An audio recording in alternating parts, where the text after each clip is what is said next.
Hello everyone, welcome back again with me Iqbal Hanur. Kali ini kita akan mengupdate makro ekonomi ya, atau makro update sesuai yang udah saya janjikan pada 22 jam yang lalu. Karena saya kan bilang kemarin bahwa kita menunggu data untuk NFP seperti apa, data pengangguran seperti apa, klaim data pengangguran awal seperti apa, bagaimana pendapatan rata-rata per jam di Amerika itu seperti apa untuk kita mengetahui bagaimana pergerakan market global saat ini. Seperti market-market yang kita lihat seperti ya diantaranya itu ada IHSG ya, terus ada market US seperti S&P 500, Nasdaq, Dow Jones di market-market di Inggris, FTSE Inggris, DAX Jerman. Nah, ini perlu kita pantau ya. Nah, untuk Bitcoin juga ini semua DXY, gold seperti apa yang ini overall sesuai prediksi saya kembali. Nah, tapi sini kayaknya mulai koreksi lah. Oke. Nanti saya jelasin ini sebenarnya ini copper atau tembaga ini kemana arahnya ya. Pokoknya enjoy dan ini bakalan beneran daging teman-teman ya. So, di sini saya udah janji ya di grup sebelumnya kalau ya saya udah bilang sesuai prediksi saya bahwa The Fed gak mau cepat-cepat cut rate karena suatu alasan besar di akhir video saya ini. Jadi teman-teman yang saya maksud itu bisalah nonton di bagian-bagian di belakangan ini lah ya. Nanti teman-teman bakalan tahu nih sebenarnya yang dibilang sama Pak Iqbal nih gimana sih gitu. Bisalah teman-teman kalau mau cut langsung penonton videonya tuh di bagian belakang, it's okay gitu, it's over lah, it's over you gitu. Tapi kalau mau nonton semuanya biar teman-teman itu mengerti dan beneran daging, oke, ini dari awal it's okay gitu kan. Ya nggak sampai 1 jam bisa lah ini karena ilmu saya selama 6 tahun saya luangkan di sini dan teman-teman hanya menonton hanya nggak sampai 1 jam doang gitu. Sebenarnya seberapa penting ya, how important macro economy, karena itu yang ngebikin saya itu prediksinya benar semua teman-teman ya. Saya nggak ada salah ya sampai di PGO hari ini ya. Ya nih kita lihat nih ya. PGO today. Nah, 5% loh. Ya, di saat ISG itu mengalami koreksi selama 1 minggu ini. Nah, kan naik nih terus kan. Ya karena makroekonomi tadi, I know kemana sebenarnya flow itu lari gitu. Bitcoin semua crash semuanya kan. Apapun itu ya termasuk emas antam 2 juta setelah disentuh 2 juta dia turun, rupiah 17.000 setelah sentuh saya bilang ini 17.000 ke di apa? Saya prediksi rupiah ke 17.000 dan kesentuh itu bakalan turun kembali dan semuanya kan terbukti gitu. Termasuk kemenangan Donald Trump itu juga saya prediksi jauh-jauh hari dan ternyata benar menang gitu. Ya sebenarnya faktor makroekonomi, narasi, terus feeling saya yang alhamdulillah sampai saat ini benar semua lah. Dan kalau kita kembali lihat ini kan banyak nih. Jadi teman-teman bisa siapin cemilannya dulu lah ya. Sama air putih, jangan minuman yang gula-gula biar teman-teman itu nggak kuburan sakit kan karena masih muda lah gitu. Nah, ini saya bilang sesuai prediksi saya bahwa The Fed yang nggak mau cepet-cepat cut rate karena suatu alasan besar di akhir video saya. Result data NFP atau non-farm payroll yang mana di sini non-farm payroll merupakan data ya tenaga kerja di luar sektor pertanian yang ada di Amerika itu menggambarkan sekitar 80 hingga 90% pekerja yang ada di seluruh Amerika. Ini good, yang artinya ini good untuk USD gitu. Jadi market still on bull, saya bilang bakalan tetap bullish atau tetap naik. Jadi ya sama dengan call nggak maksa untuk cepet-cepet cut rate dan tidak ada ancaman resesi. Karena saya bilang kemarin kalau misalnya ini ya data itu mengatakan bahwa ini bad untuk ketiga-tiganya lah ini kan. Benar-benaran jelek lah, misalnya dari NFP ini bad gitu kan, di bawah ekspektasi, merah sini kan data pengangguran itu di bawah ekspektasi, terus klaim pengangguran awal juga sesuai di bawah ekspektasi, yaitu kan memaksakan untuk The Fed itu memangkas suku bunganya lebih cepat gitu. Nggak bagus sebenarnya, why gitu. Di sini saya jelasin ya teman-teman ya. Ya. Nah, ya mana tadi ini? Ini. Dia ada namanya itu, mungkin teman-teman yang udah nonton video saya itu udah lama banget ya. Saya ada yang jelasin tentang soft landing sama hard landing. Tapi di sini saya jelasin kembali lah ya. Mungkin bagi para subscriber baru saya maupun dari yang baru join di grup Trade with Iqbal ya, di sini ya simaklah baik perkataan saya ini, oke? Enjoy. Nah, sebenarnya di Bank Sentral Amerika ya atau di Wall Street sendiri itu kita mengetahui bahwa ada yang namanya soft landing narration and then versus hard landing narration. Sebenarnya ini apa sih Pak Iqbal gitu kan? Nah sebenarnya ada alert allocation ya, di mana ini mempengaruhi keputusan suku bunga terhadap market. Misal, nah ketika ini adanya narasi soft landing, artinya itu the Fed itu pelan-pelan untuk membuat narasi atau data-data acuan dari the Fed itu untuk tidak memaksakan cut rate atau memangkas suku bunga itu secara cepat gitu. Artinya mereka pelan-pelan dulu nih. Misalnya dalam 1 tahun ya kan, mereka itu bisa ngebikin 2 kali, mungkin di awal bulan Mei, nanti satu lagi di bulan Desember atau November gitu. Artinya pelan gitu, soft landing gitu, tidak ada yang mengacu akan hard landing gitu kan. Artinya kalau nanti soft landing pelan-pelan dia akan melandai gitu kan. Ya ini misalnya nih rate sideways gitu kan, suku bunga itu datar ya kan. Nah itu ngebikin S&P 500 saham 500 terbaik di Amerika itu tetap still on bull, yaitu bakalan naik. Beda sama yang namanya hard landing. Nah hard landing ini apa? Ketika ini hard landing adalah ya mau nggak mau the Fed atau suku atau Bank Sentral Amerika itu memaksakan memangkas suku bunganya secara paksa gitu, hard landing, dar gitu kan. Misalnya dalam 6 bulan awal di 2025 ini mereka sampai mangkas tuh 3 kali. Itu nggak disukai sama Wall Street gitu kan. Nah itu yang bikin kayak orang bikin narasi bahwa wah Amerika ini dalam keadaan resesi gitu kan. Hard landing sampai tiba-tiba mereka ini memangkas suku bunga. Artinya mereka bakalan narik tuh mereka punya dolar. And then itu yang bikin dolar bakalan lanjut crash ya teman-teman ya. Nah, aduh.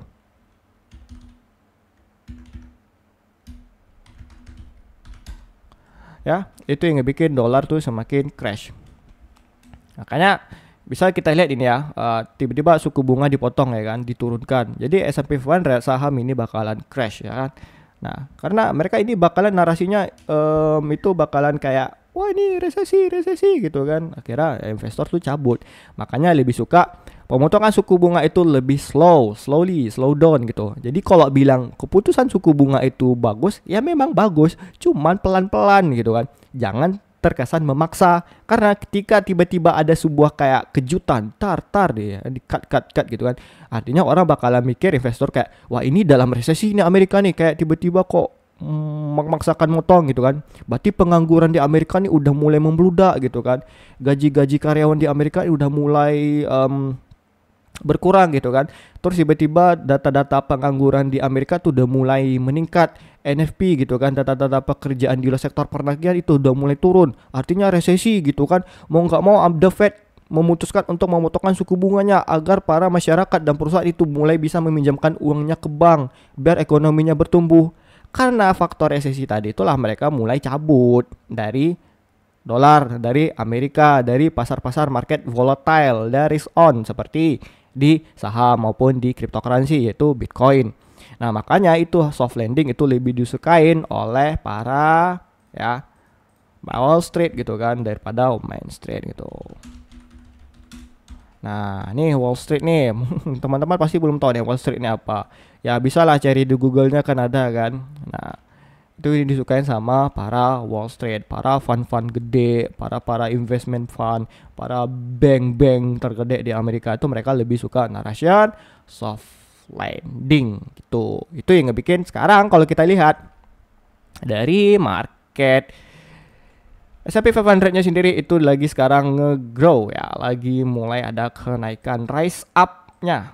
Nah, sampai dengan bentuk new gap up lagi itu. Wah. Nah, tapi ya teman-teman ya, saya bilang kemarin di sini bahwa ini kalau composite seharusnya ini berada di lingkaran bulatan yang udah pernah saya bikin nih. Ini dalam time frame 4H. Source-nya di sini.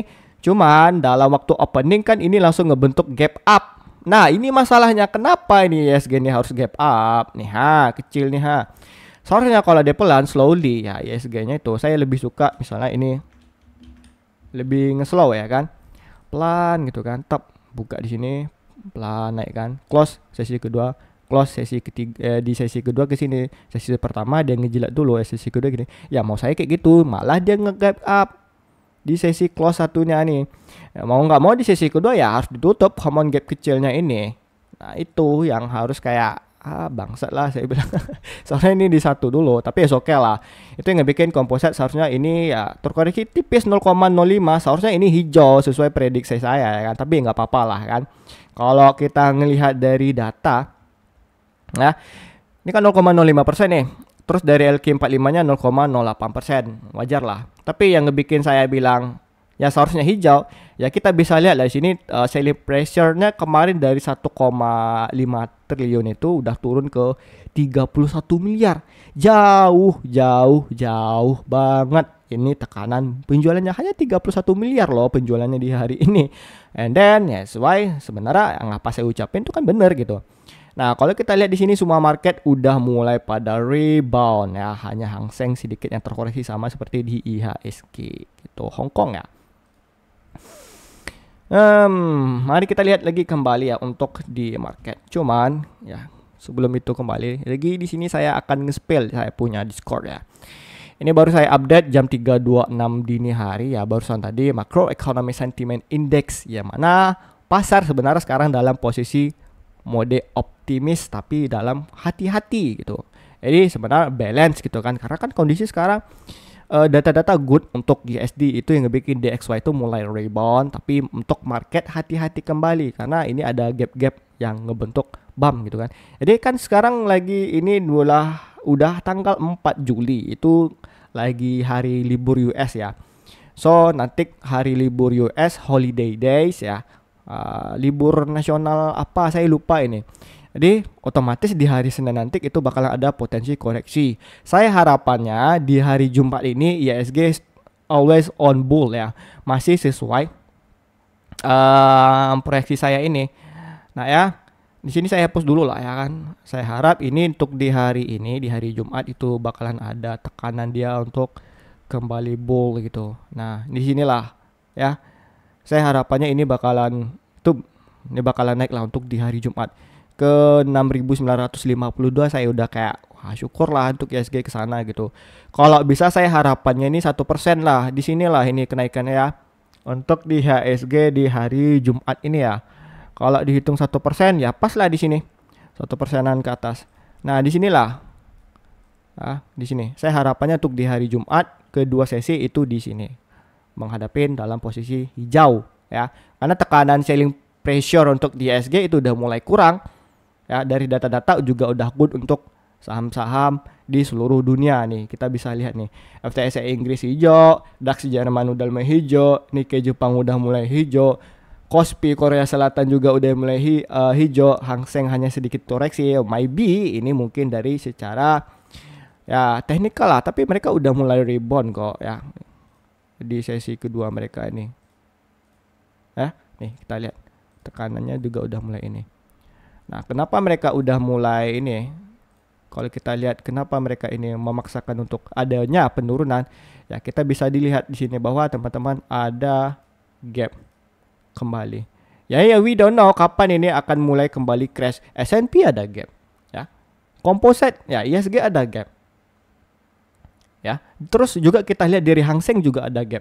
So, kita nggak tahu nih kapan gap ini tiba-tiba semuanya akan ditutup dalam bulan Juli ini. But actually, ya, saya pernah bilang dulu di awal-awal ya, kalau ini tanggal 9 Juli bentar lagi loh. And we start in di Friday to May, di mana di situ mulai aktifnya tarif. Ya, untuk penundaan 90 hari ya, penundaan tarif oleh Trump itu 90 hari. Saya bilang saya tandai nih 2 Mei. Teman-teman yang setia nonton YouTube saya pasti ingat lah ya kan. Terus itu yang ngebikin market mulai sideways seperti udah saya proyeksikan dulu, ini kembali jatuh ke bawah. Dan ternyata ini harganya ya kembali di sini. Nah, ternyata di sini mainnya. Ternyata di atas. Tidak di bawah ini ya teman-teman, ya nggak apa-apa lah gitu kan. Karena kenapa seharusnya ini di sini mainnya malah di atas? Karena waktu itu di tanggal ini saya tandain di 14 Mei itu ada pertemuan Trump dan China untuk penundaan tarif selama 90 hari khusus China. Itu ngebikin market will rebound and then masif itu melakukan kenaikannya sampai ke harga 7.231-an. Seharusnya memang di sini ya teman-teman ya. Seharusnya seperti di sini. Cuma mau gimana kalau seandainya pertemuan Trump dan China itu benar nggak ada, 100% ini bakalan sama. Tidak ada pergerakan sama sekali. Bakalan di sini-sini aja apa ISG-nya. And then saya benar lagi kan. Seandainya nih Trump tidak ada pertemuan dengan China. Ya, oke. Benar lagi kan perkataan saya atau prediksi saya gitu. Nah, jadi tanggal 9 nanti itu bisa diperhatikan dari hari Rabu itu untuk penundaan tarif. Semoga saya harapnya Jumat itu ISG mulai rebound ya. Untuk dari S&P 500 juga mungkin ada sedikit penutupan, dia punya gap. Ya, kalau kita lihat dari ini S&P 500 ya di sini 4H4-nya ada gap. Selasa saya harapnya ini sampai hari Selasa dari Senin sampai Selasa ini mungkin SPX atau 500 mungkin sedikit ada correction, dan ketika ini penundaan tarifnya itu selesai, kita nggak tahu langkah terbaru Trump itu seperti apa. Itu yang bikin ya market dibuat gap dulu lah sebelum nanti kembali terkoreksi. We don't know. Tiba-tiba nanti terkoreksinya sampai di sini di 6.000. Ketika hari Rabu nanti we don't know. Ketika di hari Rabu nanti ternyata gap yang ada di sini baru ditutup karena kan tarifnya udah mulai habis tuh teman-teman. Kita nggak tahu nih bakalan rebound atau bakalan crash. Tergantung lagi keputusan Trumpnya tuh mau ngapain ya kan. Mau lanjut ngegas ya kan tarif di seluruh dunia termasuk Indonesia, atau mau kayak oke, saya tetapin tarif kamu seperti yang biasa. Itu bikin market bakalan mulai rebound ya kan. Nah, dia bakalan koreksi ya. Ini untuk di hari Jumat misalnya kan. Untuk di hari Jumat dia bakalan ini kembali naik. Dia untuk hari Selasa sama Rabu ya kita bisa lihat untuk market seperti ini. Jadi kemungkinan terbesar ya kita nggak tahu, ternyata Trump bikin market jelek ketika mereka Trump tuh bilang ya tidak mau saya Indonesia nih kayak gini gitu kan, saya mau negara lain tuh kayak gini. Trumpnya tuh mulai drama lagi ya, itu bikin market kembali crash. Itu yang perlu kita perhatikan lagi ya teman-teman ya. Ini merupakan area yang berbahaya. Nah, ingat tanggal 9 Juli nanti ya, kita lihat bagaimana responnya Trump itu seperti apa. Karena teman-teman tahu kenapa Trump itu sebenarnya menciptakan, mereka punya drama itu bad banget. Ya karena ngincarnya ini teman-teman ya. Kemarin kan ini di sini datanya 0,07 untuk obligasi. Sekarang udah mulai melebar ya, lihat tuh 0,07 ya. Kemarin 0,04 ya yang udah nonton video saya kemarin. Ya, di sini. Nah, kemarin kan ini datanya 0,53 tuh kok ini. Oh, ini tantar ini bonnya. Nah, ini tuh bon 0,04. Sekarang itu untuk data bonnya itu udah melebar ke 0,07. Artinya investor udah mulai lari ke risk on asset, ke cryptocurrency maupun ke saham-saham gitu. Makanya saham-saham kalau kita lihat di sini kan udah mulai hijau nih, mulai rebound. Sekarang udah mulai close karena kan udah mulai libur tuh. Nah, ya kan hijau nih. Kita lihat di sini Amerika udah mulai full hijau. Jumat party 1% ISG besok ya. Oke. Jumat kita party ini. Ya, selamat hari Jumat yang berbahagia gitu. Full senyum lah kalian ya. Untuk PGO moga kita langsung TP3. Oke. Saham-saham yang ada saya rekomendasi di grup Telegram ini. Nah, kembali lagi ya. Walaupun heat map kita ini udah mulai merah, dibuka variasi terutama untuk di sektor finance ya. Besok sektor finance dan juga ini rekomendasi BBNI yang udah saya rekom ya. Semoga besok udah mulai TP ya, karena kan besok full hijau nih saya bilang. Pegang kata saya. Insya Allah seperti itu. And then ya ini udah mulai hijau. Kita lihat dari sini datanya mixing ya. Karena kalau kita lihat dari sini dari hari Kamis kita bisa lihat di bawah mana nih NFP-nya udah mulai good gitu kan. Terus tapi but actually bentar tadi saya Mana nih ya? Nih trade with Iqbal nih, kita bisa lihat bahwa ini rata-rata pendapatan per jamnya itu udah mulai turun ya. Manufacturing itu mulai turun, S&P Global Service PMI itu mulai turun. Artinya ya memang ini sebenarnya mixing ya, walaupun yaitu untuk mempertahankan si dolar tadi. Kok bisa sih bang? Ya dolarnya itu dipertahankan terus sama Amerika mati-matian. Ya teman-teman nonton video saya yang ini tonton video saya yang ini. Apalagi bagian terakhir gitu. Pasti tau lah. Nah, kembali lagi teman-teman. Ya, jadi kan saya bilang kemarin kalau ini data AGP kemarin kan. Kemarin kan bilang kan non NFP-nya itu bakalan sekitar 33.000 dari ADP ya. Ekspektasi mereka 99.000. Ternyata keluar data minus ke 33.000 gitu kan. Yang bikin market itu mulai rebound ya kan, yang mulai semangat-semangat tapi dalam kondisi ya lumayan panik lah. Sama seperti yang kita bikin kemarin nih di Bitcoin kan. And then benar kan saya bilang itu yang ngebikin kemarin data Bitcoin mulai rise up gitu kan, mulai naik tatap gitu kan. Saya bilang kan kemarin di sini waktu saya record ini bakalan turun ya teman-teman ya, dan setelah ketika turun itu mulai kembali back. And then you can, kalau kemarin kamu benar ngikutin kata saya, ngelong kamu di Bitcoin dengan ya di sini kemarin waktu kita record, ya kamu udah bisa posisi long 1:1, ya udah kamu udah profit ya 0,66%. Artinya anggap aja nih 1:1 ratio 0,66 ya kan, satu kan. Ya udah kamu pakai leverage kali 100 aja atau leverage kali 50, leverage kali 10 aja udah sekitar nih 6% ya kan. Nah, 6% gitu. Nah, ya udah 6%, you know 10 kali 100 ya. Atau kali berapa gitu leverage ya, udah kamu profit gitu kan. Ya, but ya seharusnya kamu ngikutin perkataan saya, tapi disclaimer on, itu kan keputusannya kamu. Jadi ya itu your lah. Risiko ditanggung masing-masing. Oke, comeback ya. Ya seperti saya bilang, AGP ini datanya kan ngebikin pasar tuh kayak ekspektasi cut itu sampai 3 kali. Kan saya bilang ini sulit sebenarnya untuk 3 kali. Kenapa? Ya saya bilang kemarin tentang ini video yang ini tentang BOJ kemarin yang mereka udah mulai rise up, ya mulai hike, mereka udah mulai naikin suku bunganya untuk mengembalikan kekuatan mereka punya yen. Yang ngebikin carry trade itu berbahaya untuk global, yang bisa bikin itu bakalan investor tuh bakalan narik secara paksa. Makanya ini sekarang the Fed itu membutuhkan yang namanya soft landing ya teman, soft landing untuk mereka punya dolar itu dipertahankan.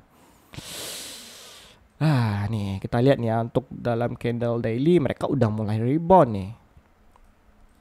Nah, mulai rebound.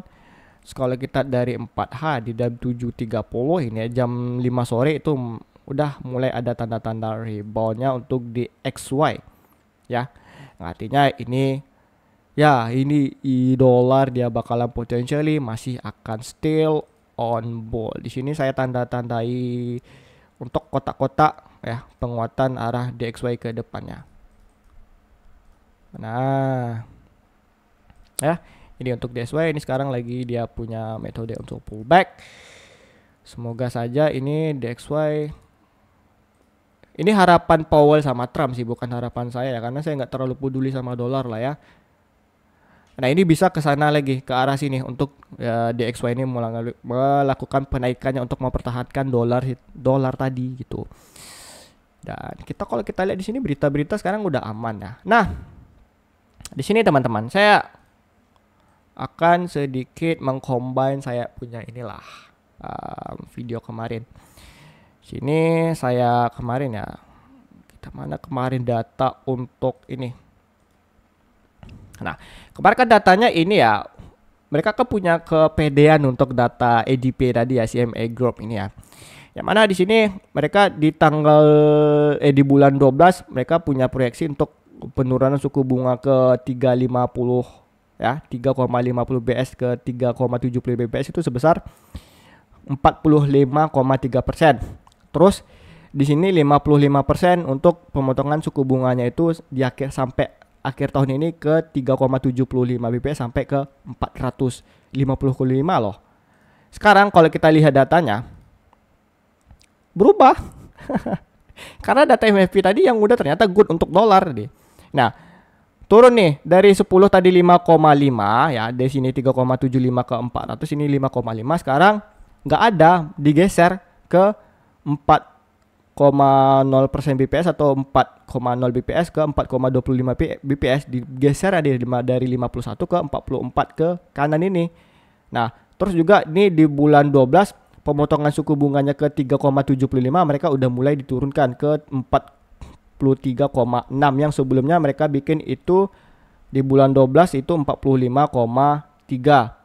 Nah, itu yang perlu teman-teman perhatikan. ADP aja berubah nih. Ternyata alah kok The Fed nih kok bikin malu aku katanya kan.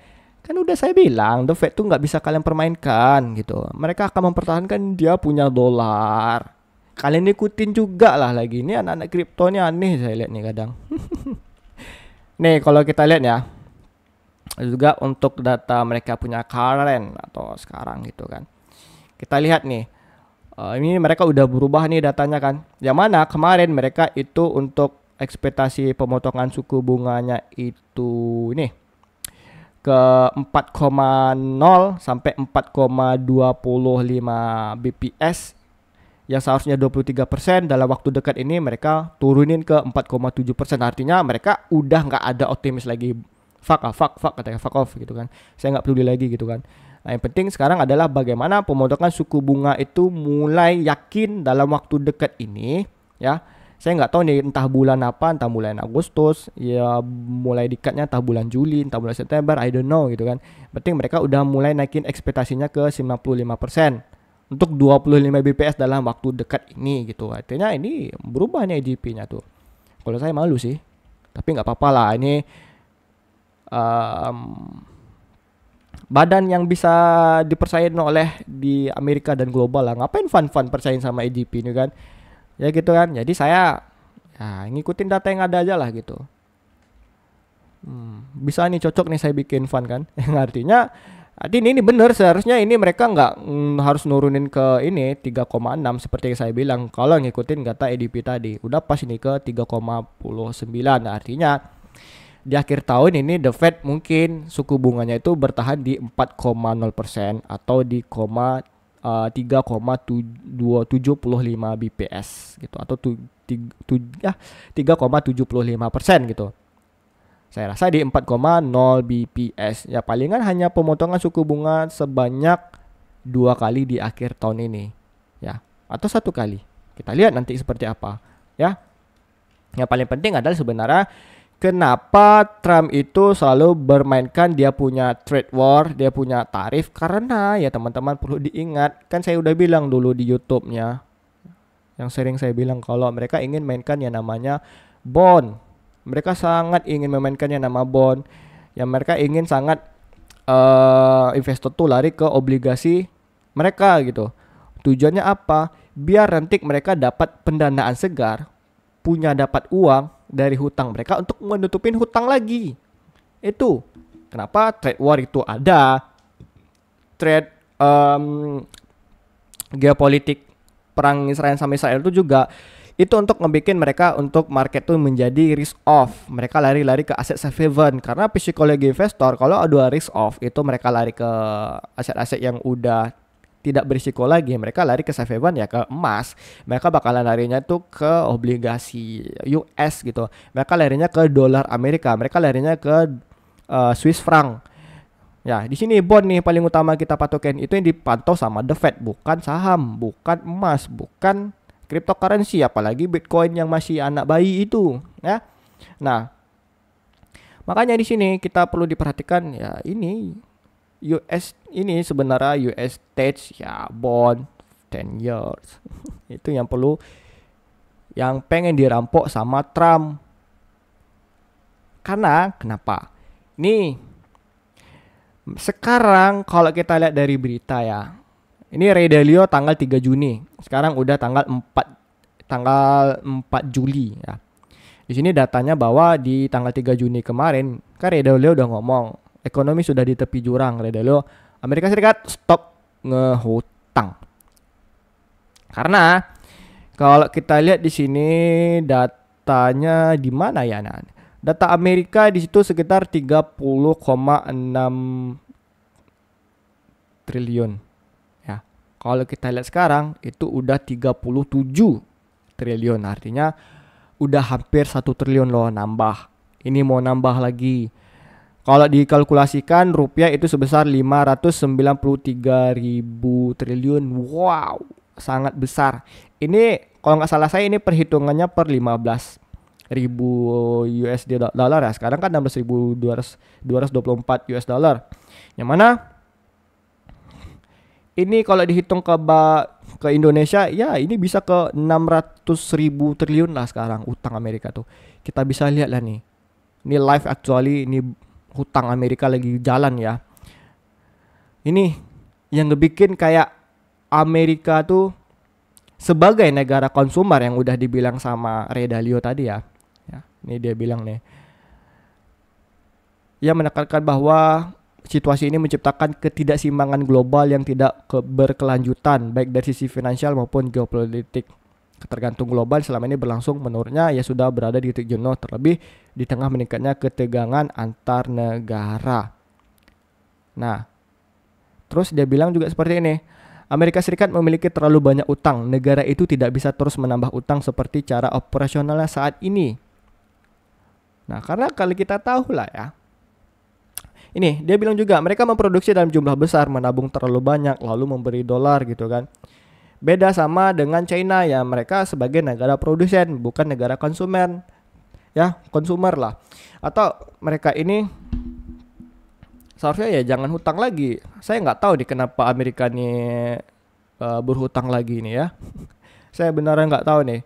Sebenarnya saya tahu, tapi saya kayak masih 50-50 lah. Apakah ini ya atau enggak? Ya terserah US lah ini alasannya kenapa. Coba kita cari ya.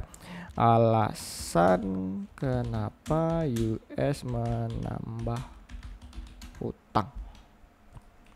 Nah, misalkan menambah hutang beberapa faktor utama. Alasan utamanya adalah defisit anggaran yang terus menerus, di mana pengeluaran pemerintah melebihi pendapatan yang kemudian ditutupin dengan peminjaman melalui perdagangan obligasi gitu. Nah, seperti pemotongan pajak, belanja pemerintah, bla bla bla bla segala macam. Krisis ekonomi, perang, ya kan? Gara-gara Israel juga nih, biaya Israel, biaya Ukraine. Mereka akhirnya hutang, sedangkan negara yang udah minjamin alat-alat perang ke mereka belum tentu bisa bayarkan kayak Ukraine tuh yang udah banyak banget minjam sama Amerika. Akhirnya sampai ya tanda tangan eksploitasi alam lah tuh di Ukraina kan. Gitu teman-teman. Oke, jadi ya so untuk market kedepannya will be hati-hati kembali karena ini bisa jadi kita market tiba-tiba crash ya. Itu yang perlu diperhatikan lagi teman-teman.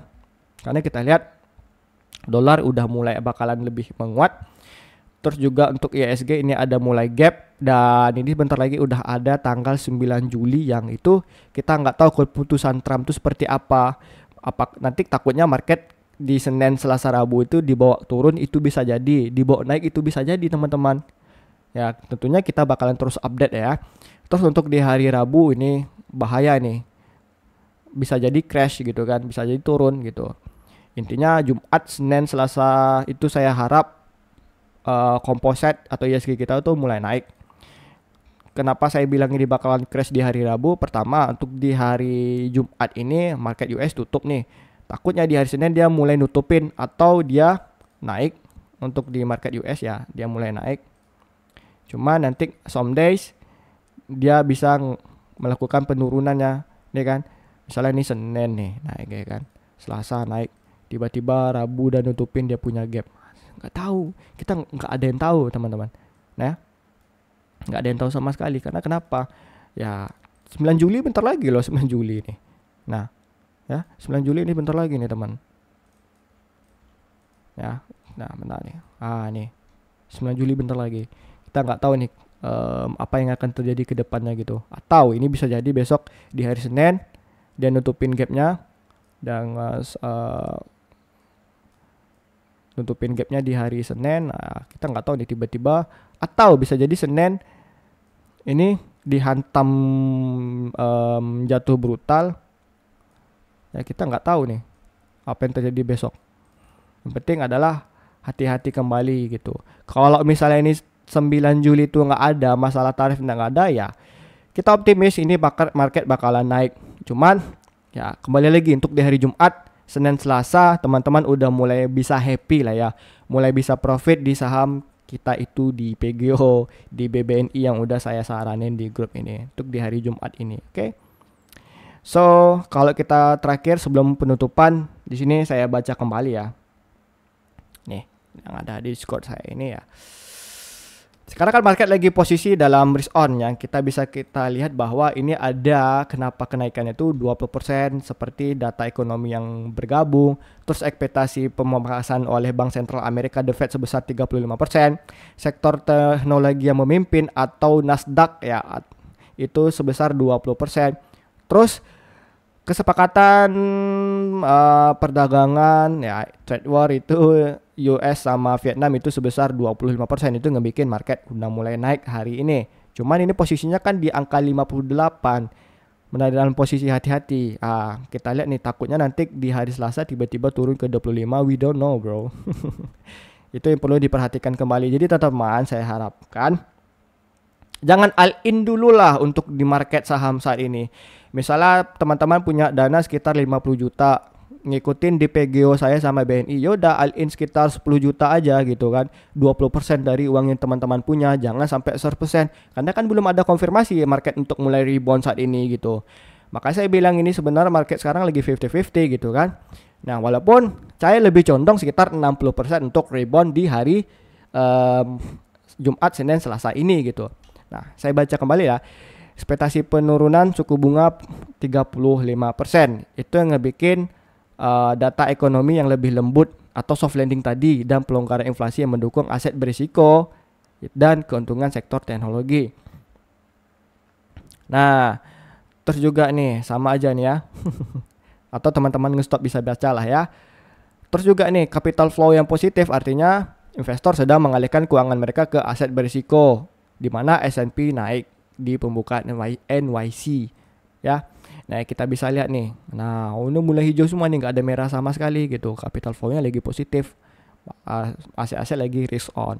So, selamat party untuk IHSG di hari Jumat ini. Semoga Senin, Selasa juga party ya. Namun untuk safe haven ya, kan ini risk off-nya itu udah mulai beneran off, nggak ada lagi gitu kan. Itu mulai terkoreksi atau mulai merah gitu. Seperti di gold nih, udah mulai merah nih, karena data labor AS yang lebih solid. Data AS tuh labor tuh apa? Labor data tuh seperti data-data ketenagakerjaan oleh Amerika, seperti data pengangguran tadi, data NFP itu namanya labor data. Kita bisa cari kok kalau teman-teman pengen lihat labor data US. Nah, Bureau of Labor Statistics, teman-teman bisa bacanya itu di sini. Bang, bagaimana sih cara bacanya? Ya teman-teman pantau lagi lah untuk data makroekonomi saya ke depannya, saya bakal lebih update ya teman-teman. Dan oke, sampai di sini dulu. Nanti saya bakalan lanjut videonya itu sesuai janji yang ada di grup ya. Untuk second video saya akan update pergerakan Big Bang dan satu tambahan emiten LQ45 yang masih dalam sektor finance. Video ketiga itu merupakan video yang udah di request teman-teman sekitar 8 atau 10 emiten ya. Request analisa saham ya. Nih, ntar. Nah, di sini saya belum ada seperti di ini PGO, ADMR. PGO ini kita udah nih ya. Berarti SMDR, ini pokoknya inilah SMDR, Nikel, SMBP, Antam, MPMX, TPMA, Cuan, TPIA, Crash ya kan. Untuk PGO, TPMA udah kemarin nih. Berarti MPMX, Antam, SMBP, Nikel, SMDR ada 1, 2, 3, 4, 5. Ada 5 saham, nanti saya tambahin lagi lah satu lagi sahamnya apa. Oke?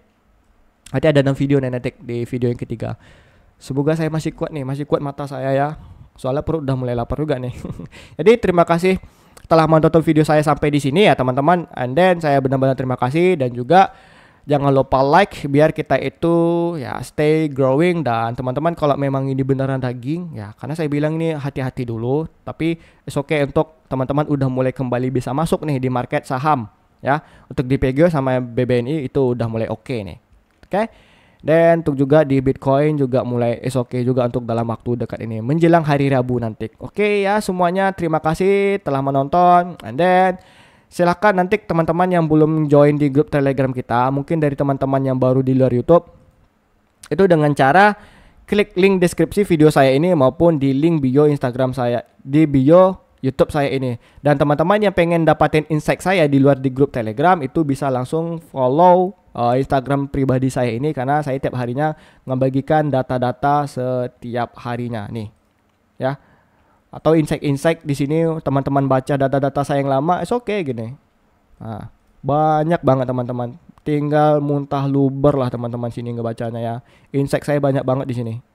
Nah, ilmu-ilmu, wawasan, pokoknya tentang market teman-teman bisa baca lah di sini.